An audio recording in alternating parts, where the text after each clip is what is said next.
Peter King's on right now, and I don't know if you saw what Adam Schefter just reported, and it lends credence to some rumors I've been hearing for some time that for some reason DeAndre Hopkins was not in favor in Houston, and Adam Schefter reporting, Peter, that as part of the trade that brings David Johnson to Houston, it is DeAndre Hopkins going to Arizona. It's kind of crazy, isn't it? I mean, Peter, what is that? I mean, first of all, thank you for calling in today. How are you? You doing well? Thank you for having me. Can I tell you the origin of DeAndre Hopkins and all this stuff? Mm-hmm. Okay. So toward the end of the year, I had heard that DeAndre Hopkins was not altogether happy in Houston, and that they were not altogether happy with his performance. Now, you know, how much of that stuff that you hear is real, how much isn't it real? And I just sort of filed it away. And at the scouting combine, someone who I know well told me, you know, they might be serious about moving DeAndre Hopkins.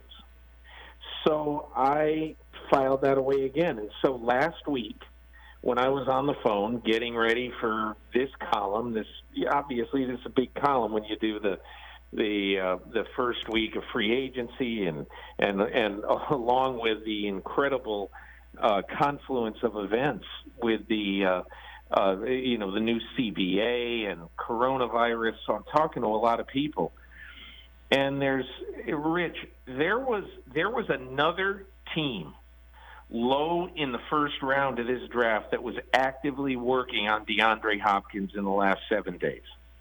Okay, and when I say working on him, I mean studying tape and all that. And so I wrote it, you know, but I said, who knows? You know, I didn't know that he was going to be traded today at all. But this really doesn't shock me.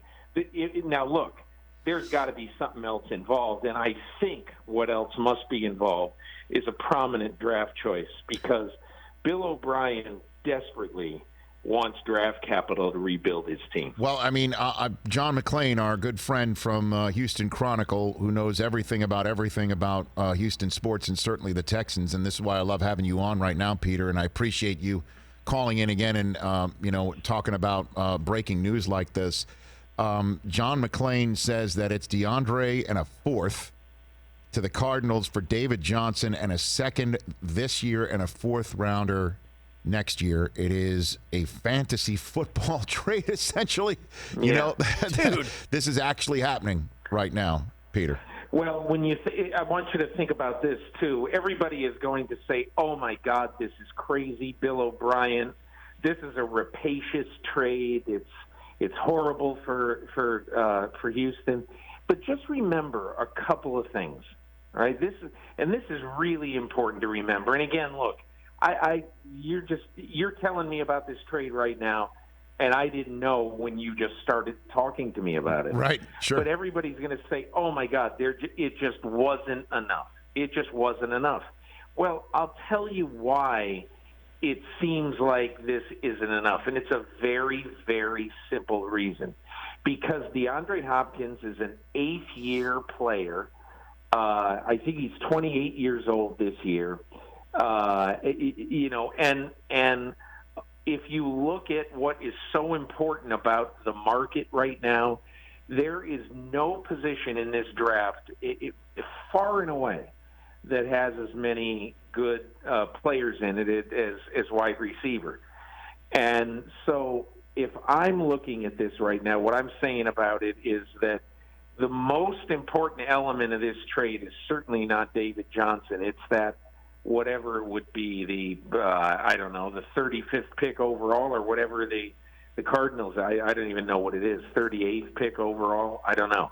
But that is why Bill O'Brien did this deal. It's still a shocker, right? I mean, DeAndre Hopkins is a shocker. It is a shocker. But, Rich, I don't mean to keep interrupting you, but I do want to make just one other point. And I'm sorry I didn't. But I just want to say that at this time, all right, you have to ask yourself, It's only a $3 million cap hit to get rid of DeAndre Hopkins right now.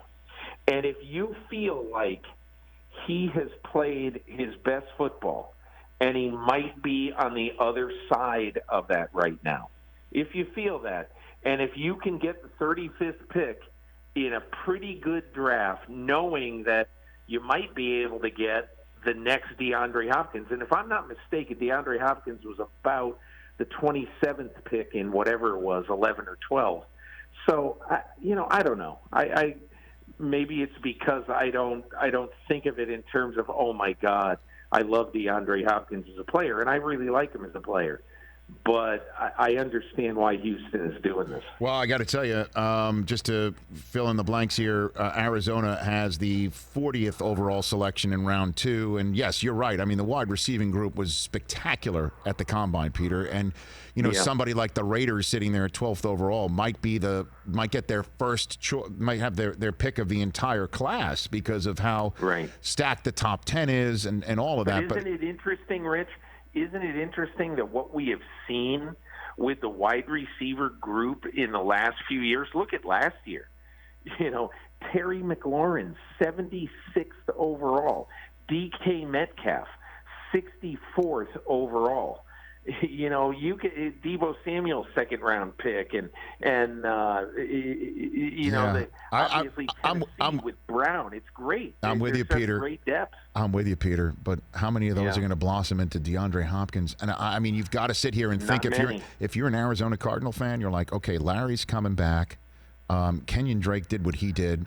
Now DeAndre Hopkins and Larry Fitzgerald on the same. I love that Kenyon Drake move, don't you? Oh, big time! And now Kyler Murray. $8 million for 1 year for Kenyon Drake after the way he played in that offense last year. And I got to tell you, and I'll tell you this: Cliff Kingsbury thinks he died and went to heaven getting Kenyon Drake and for nothing last year. And last year, Peter, and I will give it up to the Cardinals. And at this point last year, you're wondering what is Steve Keim thinking.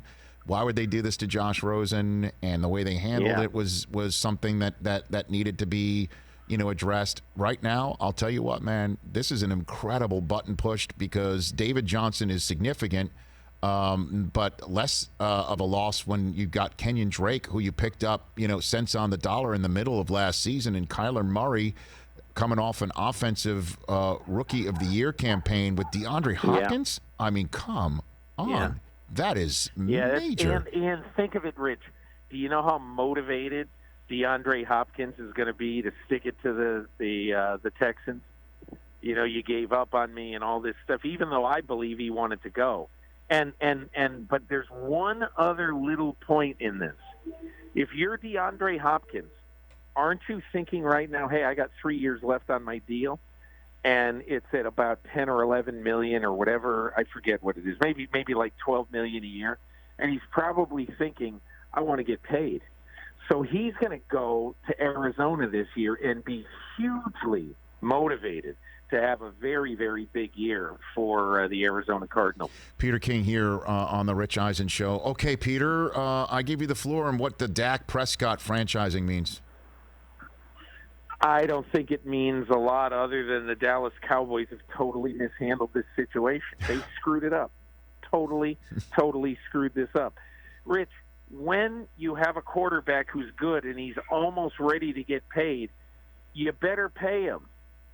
Because the only thing that happens is if you delay it, it's only going to cost you money. How much money do you think the Ryan Tannehill contract has cost the Dallas Cowboys? It's cost them money because now Ryan Tannehill, with $91 million in the first 3 years of this contract, this is the fourth highest amount of money that a quarterback has ever gotten in the first 3 years of a contract. And Dak Prescott is looking at that and just laughing because that contract is going to mean that Dak Prescott just made more money yesterday because eventually they got to sign him long term. And I think the Ryan Tannehill contract has got to make Jerry and Stephen Jones just gulp and say, man, why didn't we get this done last offseason? And the Derrick Henry contract would be what? Because he got slapped with a franchise tag. I don't know if you saw Tyrann Mathieu go out on Twitter and wonder why the Titans paid the quarterback that was. I get that. Don't you get that? I mean, Tyrann Mathieu is, but Rich, I'm sorry, you don't pay running backs. And I know everybody's going to say, well, you got to pay Derrick Henry. Well, maybe, but tell me, when is the last big contract for a running back? When do you ever look at that 3 years into it and say, oh, what a bargain? You saying that with Ezekiel Elliott right now? No. I mean, you going to say that on Saquon Barkley's second contract? I mean, maybe, but it doesn't happen. Those things don't work. So, I mean, that's the way it is. If you want to make a huge amount of money in the NFL, don't play running back. Peter King here from NBC Sports on the Rich Eisen Show. Well, one thing you're saying about a few years in that, man, this contract looks a little cheap or inexpensive, is Garoppolo, based on what you're seeing of what Tannehill hit and what franchise tag rate Prescott hit, and also Kirk Cousins signing for $33 million per for 2 extra years. Kirk Cousins, is that amazing? Is that amazing? Mike McCartney, his agent, I texted him today and I said, hey, Mike, you know what you got to do? You have to go teach a class at a negotiating class in a business school. Your entire syllabus, you can just hand out a syllabus with 2 words on it. Kirk Cousins. You know what he is? You know what he is? I'll tell you what, Peter. He's the Darrelle Revis of quarterbacks, essentially. Yeah, he is. He is. You know, just killing it. It's amazing. Killing really. it with contracts that aren't any longer than 3 years, 2 years, 3 years, franchised year after year. So the reason why I brought up Garoppolo is my way of taking this conversation in the Tom Brady direction. The Tannehill signing and where things stand on right now with Tom Brady, best you can tell is what? I don't know. I mean, I just don't know. I had thought for a long time that at the end, the Patriots were going to have a chance, and it was going to be up to Bill Belichick. They certainly don't seem to be moving very aggressively toward doing that. And one other thing about the Patriots, Rich, they just, for the next 2 years, have committed a combined $14 million. And they were already a cap-strapped team, to Matthew Slater and Devin McCourty and Slater in that order. So, I mean, at some point, I don't know where all the money's coming from, but I still think, I've said it all along, I think it's probably more likely than not that he signs elsewhere. I've heard about all the Tampa stuff. It wouldn't shock me. I've thought for a long time that it was going to be Teddy Bridgewater, but I'm sure Bruce Arians, like every offensive coach in modern NFL history, has to say, man, I'd love to get my hands on Tom Brady. So, I mean, who knows? We'll see. Well, the Bucs went ahead and enfranchised Shaq Barrett, so it looks like that one was a pretty expected deal. Well, I guess that means what for Jameis now? They have money to sign Brady if they want to. Is that a fit though, Peter? I mean, for Brady and for Tom. Do you think that's a fit for Tom? Obviously. Well, I mean, everybody might say that he doesn't have the deep arm that Bruce Arians would want. I've always thought that was a myth about Bruce Arians. You think if Bruce Arians doesn't have the strongest arm quarterback, that he's going to come in and say, all right, Tom, we're throwing 5 40-yard outs every game, or whatever. He's going to coach the guy who he has.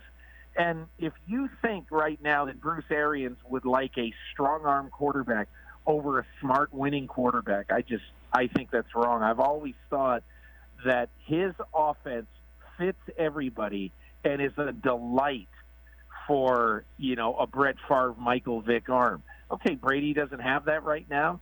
He'll live, and you think that Chris Godwin and Mike Evans are saying, oh, my God, we can't run as many go routes anymore.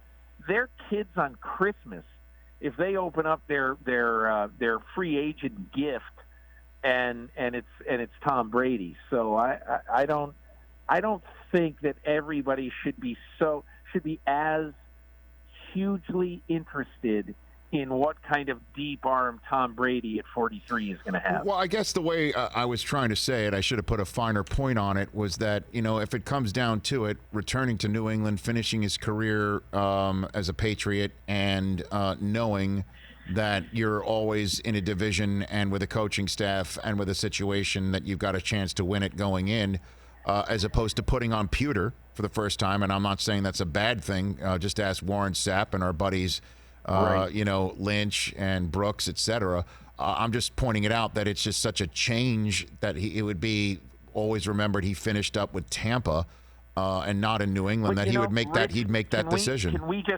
I'll just say two things about that. Number one, I remember being in training camp of the Denver Broncos when 43 or 42-year-old Jerry Rice was trying to make the Mike Shanahan Broncos very late in his career, obviously. Mm-hmm. And I remember watching him get covered by a free agent cornerback from Bowling Green. And I said, "Oh my God, this is sad," and everything like that. And everybody at the time was saying, "Oh my God, his legacy will be tarnished." No one in your listening audience even remembers he was in training camp with the Denver Broncos. Nobody remembers him as a Seahawk or barely remembers him as a Raider. It didn't tarnish his legacy. That's number one. Number two, Jeff Darlington was on this, the ESPN reporter, the excellent ESPN reporter, was on this forever. And he said, hey, Tom Brady just might want some sort of new experience. Everybody said, "Oh, my God, he can only go to a place where he can win and challenge to win a Super Bowl." Tom Brady is more of an experiential guy. And I'll just finish by saying this one thing, that last year, the Tampa Bay Buccaneers were 7-7 going into the last two games of the year against Houston and Atlanta at home. They outplayed each one of those teams in those two games, except for one thing. Jameis Winston threw 6 interceptions. And so all I'm saying is that easily Tampa Bay could have been 9-7 or 10-6 last year. And I mean easily. Right. Their quarterback turned it over 36 times, including fumbles. So, it's I don't think the Bucs are that far away. Peter, I've got about a couple minutes left.